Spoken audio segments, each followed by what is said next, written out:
Hello students, Paramount intermediate college Lakshmipur Devarua द्वारा आयोजित online classes में मैं तस्रीफ खान आपका एक बार फिर से स्वागत करता हूं। हम इंटरमीडिएट के लिए स्टडी कर रहे हैं सिंथेसिस, जहां हमने पिछले कुछ वीडियो में सिंपल सेंटेंस पढ़ा और एकदम से जो लास्ट वाला वीडियो था उसमें हम लोगों ने कॉम्प्लेक्स सेंटेंस पढ़ा, जहाँ हमने सीखा कि कैसे हम नाउन क्लास का यूज़ करते हुए कॉम्प्लेक्स सेंटेंस बना सकते हैं। ठीक है, जहां मैंने आपको बताया कि दिए गए वाक्यों में आप क्या से प्रश्न करिए, दोनों वाक्यों में एक वाक्य क्या का रिप्लाई होगा और जो वाक्य क्या का रिप्लाई होगा उस वाक्य से पहले आप एक रिलेटिव प्रोनाउन रखिए और उस वाक्य को सब्जेक्ट या ऑब्जेक्ट के जगह, जैसा कि सेंटेंस का डिमांड हो, उसके जगह ला के रख दीजिए। बच्चों, पढ़ाने से पहले मैं एक बात कहना चाहूँगा कि जो बातें यहाँ ऑनलाइन वर्चुअल क्लास में आपको पढ़ाई जा रही हैं ये संपूर्ण नहीं है।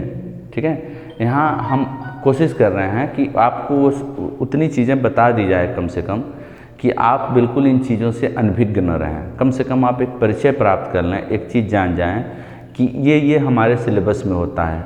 आप कितना समझ पाते हैं, ठीक है, ये इस क्लास पर निर्भर नहीं कर पाएगा जब तक कि हम ऑफलाइन क्लासेज में नहीं आएंगे। ऑफलाइन क्लासेज में क्या होता है कि जब चीज़ें आपको समझ में नहीं आती हैं तो क्रॉस क्वेश्चंस उठते हैं। जब क्रॉस क्वेश्चंस उठते हैं तभी एक टीचर अपना बेस्ट दे पाता है, वरना मैं अपनी मर्ज़ी से जो सोच पाता हूँ वो आपको बताने का प्रयास करता हूँ। एक टीचर का जो गुण होता है, एक टीचर की जो पढ़ाने की जो शैली होती है वो तभी निखर के सामने आती है जब उस पर बार क्रॉस क्वेश्चन किए जाते हैं। तो जो चीज़ें मैं यहाँ पढ़ा रहा हूँ, 2-3 सेंटेंस से कोई भी नाउन क्लॉज नहीं क्लियर कर सकता है जब तक कि उस पर हम 10-15 एग्जाम्पल्स ना देखें, आप घर पे जाके 10-15 सेंटेंसेस को अपने मन से ना जोड़ें, तब तक वो कंप्लीट नहीं हो सकता है नाउन क्लॉज। ठीक है, पिछले वीडियो में मैंने 4-5 एग्जाम्पल मैंने दिया था, उसको मैंने बताया था। तो मैं ये बताना चाह रहा था कि आप जो है उसको ये ना मान के चलिए कि बस यहीं तक है। कुछ चीज़ें जब हम पढ़ना शुरू करेंगे तो कुछ चीज़ें आगे पीछे बढ़ती और घटती रहेंगी। हम देखेंगे कुछ चीज़ें जो हम पढ़ा रहे हैं इस पे भी 2-4% चीज़ें नहीं कवर कर पाएंगे, वो कुछ अलग थ्योरी अलग हिसाब से उसको बनाया जाएगा। तो ये मेरा बहुत ही हम्बल रिक्वेस्ट है आपसे कि जो चीज़ें यहाँ पढ़ाई जा रही है, मैं बस ये चाह रहा हूँ कि जो आप घर पे बैठे हुए तो बैठे बैठे आपका समय ख़राब ना हो, आप कुछ सीखें, कम से कम इतना जान सकें कि आपके सिलेबस में क्या है, आपको पढ़ना क्या है। ठीक है, आप जैसे अभी तो आप समझ जाओगे ना कि सिंथेसिस पढ़ना है जिसमें सिंपल सेंटेंस पढ़ना है, जिसमें आपको कॉम्प्लेक्स सेंटेंस पढ़ना है। ठीक है, आप ये भी जान गए कॉम्प्लेक्स सेंटेंस बनाने के लिए हम noun clause, adjective clause, adverb clause का प्रयोग करेंगे। तो मेरा मकसद आपको बस यही बताना है, इतने छोटे समय में संपूर्ण सिंथेसिस को पूरा नहीं किया जा सकता है, ये संभव नहीं है। ठीक है, तो जो चीज़ यहाँ बताई जा रही है उसको बस ये लाइटली ही लें और बहुत ज़्यादा इस पर सीरियस होने की ज़रूरत नहीं है और इसको बस इस हिसाब से ही सोचें समझें। तो इस चीज़ को आप अपने दिमाग में बैठा लीजिएगा कि जो चीज़ें यहाँ बताई जा रही हैं वो बहुत ही छोटे पैमाने पे हैं, बहुत कम स्पेस में उसको बताया जा रहा है। ठीक है, तो आज हम पढ़ने वाले हैं एडजेक्टिव क्लॉज का प्रयोग करके। आज हम कॉम्प्लेक्स सेंटेंस बनाएंगे कैसे? एडजेक्टिव क्लॉज का प्रयोग करके। एडजेक्टिव क्लॉज का प्रयोग करके। अब असल में सबसे पहले तो हम ये अगर समझ पाएँ कि एडजेक्टिव क्लॉज क्या होता है तो मामला आसान हो जाता थोड़ा सा। तो बिल्कुल ये नाउन क्लॉज की तरह है कि जब एक वर्ड, एक पर्टिकुलर वर्ड किसी सेंटेंस का सब्जेक्ट होगा, ऑब्जेक्ट होगा, किसी प्रीपोजिशन का ऑब्जेक्ट होगा, कंप्लीमेंट का काम करेगा, तो वह नाउन होता है। लेकिन अगर उसी नाउन के स्थान पर यानी किसी वर्ब का सब्जेक्ट, किसी वर्ब का ऑब्जेक्ट, किसी प्रीपोजिशन का ऑब्जेक्ट, ठीक है, कोई कंप्लीमेंट, एक सेंटेंस होगा और उस सेंटेंस से पहले एक रिलेटिव प्रोनाउन लगा होगा तो उसको हम बोलेंगे नाउन क्लॉज। ठीक उसी तरह से अगर मैं एक बात यहाँ पर कहूँ कि I saw a blind man, I saw a blind man, तो यहाँ पर आप देखें कि ये हमारा सब्जेक्ट है, ये हमारा वर्ब है, इसका ऑब्जेक्ट कौन है? मैन है। इस वर्ब का ऑब्जेक्ट कौन है? मैन है। और मैन के बारे में एक्स्ट्रा इन्फॉर्मेशन दे रहा है कि आदमी कैसा है? ब्लाइंड है। ठीक है, तो वहाँ पर जो ये ब्लाइंड वर्ड है ये क्या है? केवल एडजेक्टिव है, क्योंकि ये पार्टिकुलर एक वर्ड है। अगर यही काम ब्लाइंड माने अंधा बताने का काम अगर एक सेंटेंस करने लगे और उस सेंटेंस से पहले एक रिलेटिव प्रोनाउन लगा हो तो वह सेंटेंस क्या कहलाएगा? एडजेक्टिव क्लॉज कहलाएगा। ये क्या था बाबू हमारा? ये हमारा एडजेक्टिव था। और इसी सेंटेंस को मैंने ऐसे लिखा कि I saw a boy who was blind. ठीक है, अब यहाँ पर हमने देखा कि एक सेंटेंस है और ये कर क्या रहा है? हम मैन कर देते हैं। ये कर क्या रहा है? इस मैन की विशेषता बता रहा है। तो जब विशेषता एक वर्ड बताता है तो वो एडजेक्टिव होता है, और जब विशेषता एक सेंटेंस बताता है तो वो एडजेक्टिव क्लॉज होता है। बिल्कुल नाउन की तरह है, इसमें कोई ज़्यादा बड़ी बात नहीं है। ठीक है, तो क्या हुआ? नाउन एडजेक्टिव किसको बोलते हैं? जब पार्टिकुलर एक वर्ड एक नाउन की विशेषता बताता हो। ठीक है, और एडजेक्टिव क्लॉज किसको बोलते हैं? जब एक सेंटेंस किसी नाउन की विशेषता बताता हो। तो एडजेक्टिव क्लॉज का प्रयोग कब करेंगे? जब पहले सेंटेंस में या दिए गए सेंटेंस में कोई ऐसा नाउन हो जिसके बारे में दूसरे सेंटेंस में कुछ कहा जा रहा हो, तो कोई एक्स्ट्रा इन्फॉर्मेशन दिया जा रहा हो। तो जो दूसरा सेंटेंस होगा जो एक्स्ट्रा इन्फॉर्मेशन दे रहा होगा, उस सेंटेंस से पहले हमको एक रिलेटिव प्रोनाउन लगाना है और उस सेंटेंस को लाके ठीक उस नाउन के बाद लिख देना है जिस नाउन की वो विशेषता बता रहा है। जब सेंटेंस देखें, कह रहा है कि ही बॉट अ पेन। एक सेंटेंस हमारा ये है कि ही बॉट अ पेन, उसने एक कलम खरीदा। It was broken.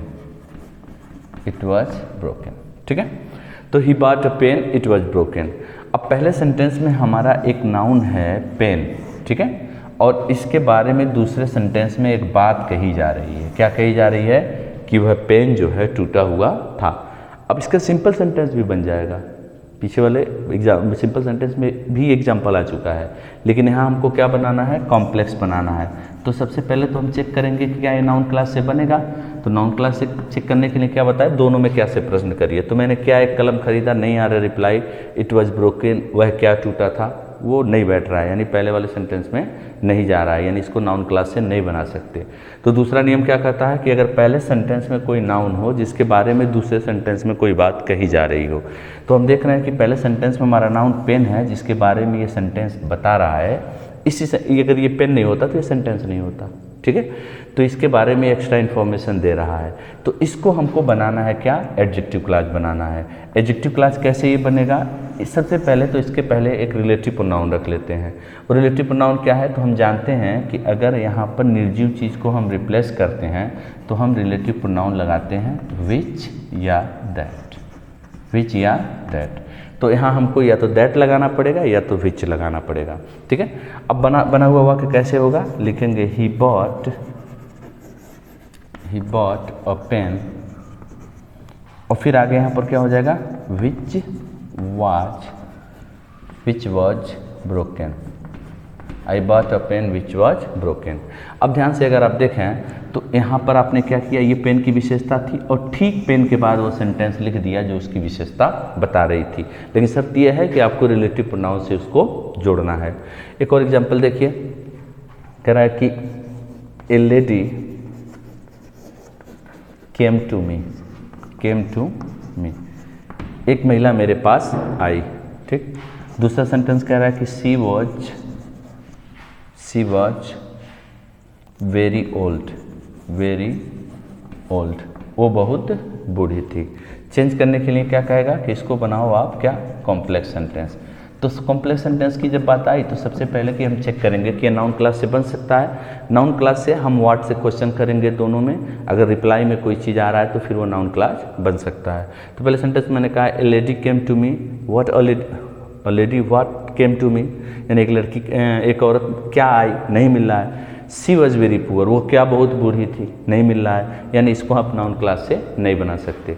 तो फिर दूसरे नियम पे जाएंगे। दूसरा नियम क्या कहता है कि अगर पहले सेंटेंस में कोई ऐसा नाउन दिया हो, ठीक है, पहले सेंटेंस में कोई ऐसा नाउन दिया हो जो दूसरे सेंटेंस में जिसके बारे में कुछ बात किया जा रहा हो, तो पहले सेंटेंस में हमारा नाउन है लेडी जिसके बारे में दूसरे सेंटेंस में बात किया जा रहा है कि वो बहुत बूढ़ी थी, तो इस वाले वाक्य को आपको एडजेक्टिव क्लॉज बनाना है। एडजेक्टिव क्लॉज बनाने के लिए आप क्या करेंगे? इससे पहले इस सेंटेंस को रिलेटिव प्रोनाउन से जोड़ेंगे, ठीक है। तो यहाँ से देखें रिलेट किसको करना है, इन दोनों सेंटेंसेस को। तो यहाँ पर एक कॉमन वर्ड है सी, यानी यहाँ लेडी है और यहाँ सी है, इसको हम रिप्लेस कर सकते हैं। सी वर्ड यूज़ करते हैं किसी सजीव चीज़ के लिए, ठीक है। और सजीव चीज़ के लिए रिलेटिव प्रोनाउन क्या यूज़ करते हैं, हु यूज़ करते हैं। यानी यहाँ पर हम हु का प्रयोग करेंगे, हु वॉज वेरी ओल्ड, और इसको उठा के रखना कहाँ है, उस नाउन के ठीक बाद जिसकी वो विशेषता बता रहा है, ठीक है। तो सबसे पहले हम लिखेंगे a lady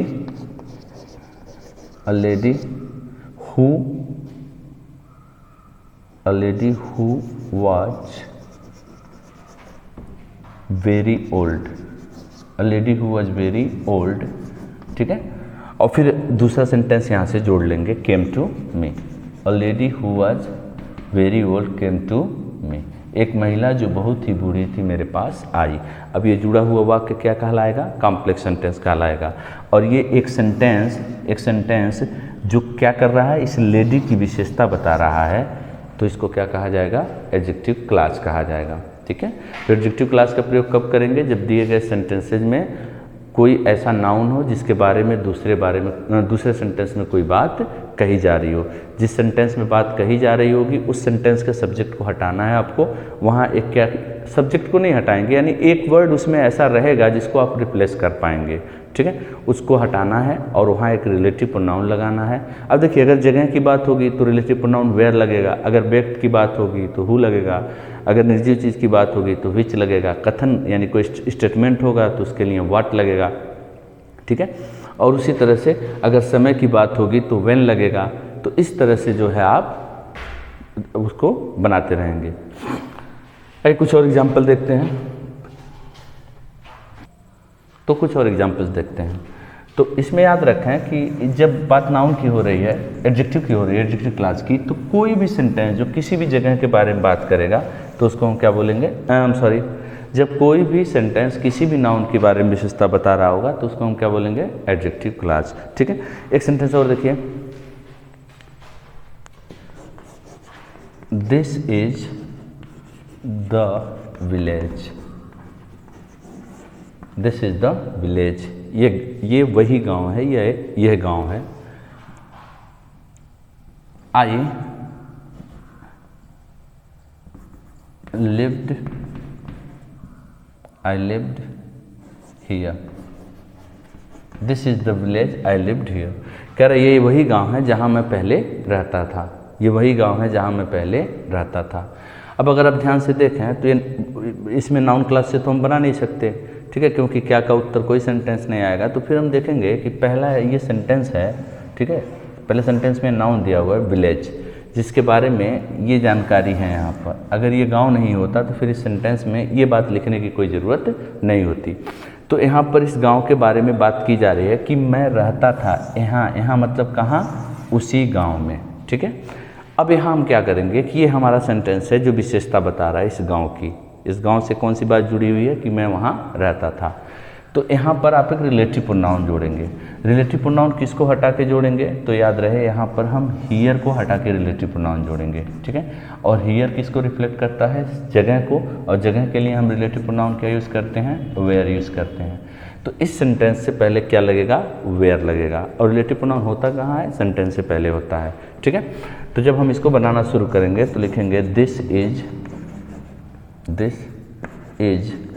the village, this is the village where I lived, this is the village where I lived, ये वही गांव है जहां मैं रहता था। तो ये है हमारा एडजेक्टिव क्लास। फिर मैं आपको बता दूं कि मैंने इसमें ज़्यादा नहीं बताया, 2-3 सेंटेंस बताया है ताकि आप एक बार परिचित हो सकें इन चीज़ों से कि होता क्या है। जैसे हम ऑफलाइन क्लासेज में आएंगे इनको और बेहतर ढंग से और हर वो बिंदु, हर वो टॉपिक समझते हुए पढ़ेंगे जहां आपको कन्फ्यूजन हो सकता है। मैं आशा करूंगा कि उस कन्फ्यूजन को, उस जो आपका कन्फ्यूजन है उसको मैं दूर कर सकूं। आशा करता हूं जो कुछ भी मैंने पढ़ा है आपको बेहतर समझ में आया होगा। जय हिंद, जय भारत।